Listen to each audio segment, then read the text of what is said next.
এখানে আমি মুগ ডাল রান্না করলাম কাজু কিশমিশ দিয়ে। কিভাবে আমি রান্না করলাম মুগ ডালটা কাজু কিশমিশ দিয়ে।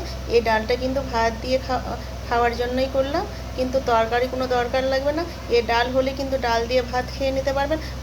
মাছ মাংসের কোনো দরকারই লাগবে না। ছোট বাচ্চারা কিন্তু একদম চেটে পুটে খেয়ে নেবে। আমি কিভাবে মুগ ডালটা রান্না করলাম না দেখলে বুঝতে পারবেন না বন্ধুরা। প্রথম থেকে শেষ পর্যন্ত ভিডিওটা দেখতে থাকেন, ঠিক আছে তো? আসসালামু আলাইকুম। এখানে আমি মুগ ডাল নিয়েছি, এখানে 250 গ্রাম মুগ ডাল আছে। এখানে কিন্তু কাজু আছে, কাজু দিয়ে আমি মুগ ডাল রান্না করবো। কীভাবে রান্না করি দেখতে থাকুন, ঠিক আছে বন্ধুরা। আমি কিন্তু মুগ ডালটাকে ধুয়ে পরিষ্কার করে নেব। মুগ ডালটা ধুয়ে পরিষ্কার করে নিয়েছি। এখানে একটা তাওয়া নিয়েছি, তাওয়াটাকে সে চাপিয়ে দিব। এই তাওয়াতে কিন্তু আমি মুগ ডালটা ভাজবো। তাওয়াটা গরম হয়ে গেছে, একটু তেল দিয়ে দিব।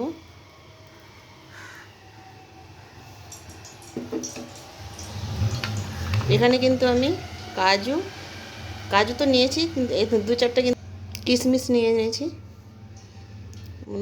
মানে 2-4টা দেবো, বেশি দিব না, বেশি মিষ্টি মিষ্টি হয়ে গেলে ভালো লাগবে না খেতে। তেলটা গরম হয়ে গেছে, এবার ডালগুলো আমি দিয়ে দেব।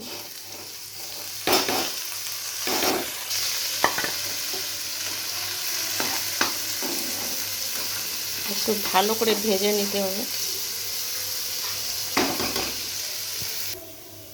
কাজু কিশমিশটাও দিয়ে দেবো, একসঙ্গে ভেজে নেব।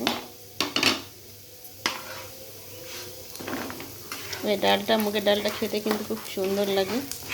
এভাবে রান্না করে দেখবেন, দারুণ লাগে খেতে। কিন্তু শুধু ডাল দিয়ে ভাত খাওয়াই চলে যাবে, তরকারি লাগবে না এভাবে যদি রান্না করেন তো। ভেজে নিব।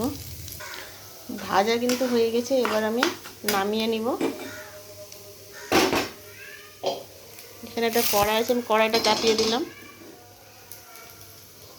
দিয়ে দিব আমি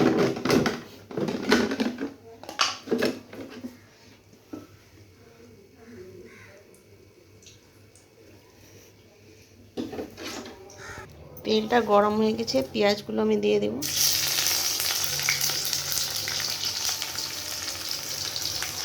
পেঁয়াজটাকে ভেজে নেব।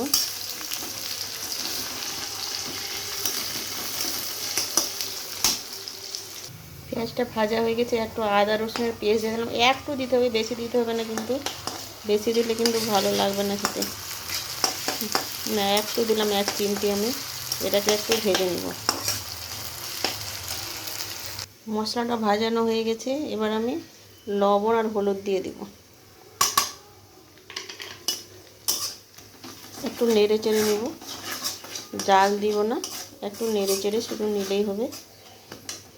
তারপরে এবার আমি জল দিয়ে দিব, আর একটু লাগবে। দেখো আমি জল দিয়ে দিয়েছি। এবার আমি এলাচগুলো দিয়ে দিব। আমি থেদো করে নিয়েছিলাম, এলাচটা দিয়ে দিলাম। আমি কাঁচা লঙ্কা দিয়ে দেব, 4-5টা দিয়েছি। মানে যারা যতটা ঝাল খাওয়া প্রয়োজন, ডালে অত ঝাল ভালো লাগবে না, ওই জন্য 4-5টাই দিয়েছি। ঢেকে দিব। 1 মিনিটের জন্য ঢেকেছিলাম, বলক উঠে গেছে। এবার ডালটা আমি দিয়ে দিব।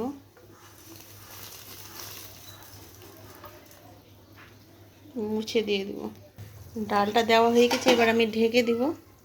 1 মিনিটের জন্য আবার ঢেকে দিব। দেখো আমি কিন্তু 5 মিনিট পর এসছি, কিন্তু কারণ যে 1 মিনিট পর না, 5 মিনিট পর আমি কিন্তু দেখো ডালটা কিন্তু সিদ্ধ হয়ে গেছে। একটু কিন্তু আধা ভাঙা করে হয়ে গেছে, মানে সম্পূর্ণ ভাঙবো না। ডালটা কিন্তু আমার তৈরি হয়ে গেছে। কাঁচা জিরা দিয়ে দিব এখন। কাঁচা জিরাটা এখন পরে দিলে কিন্তু ফ্লেভারটা বেশি ভালো লাগে এ ডালের। মিক্স করে নিব। এই ডাল দিয়ে কিন্তু ভাত খাওয়া যাবে, কোনো তরকারি লাগবে না। দারুণ কিন্তু টেস্টি একটা ডাল।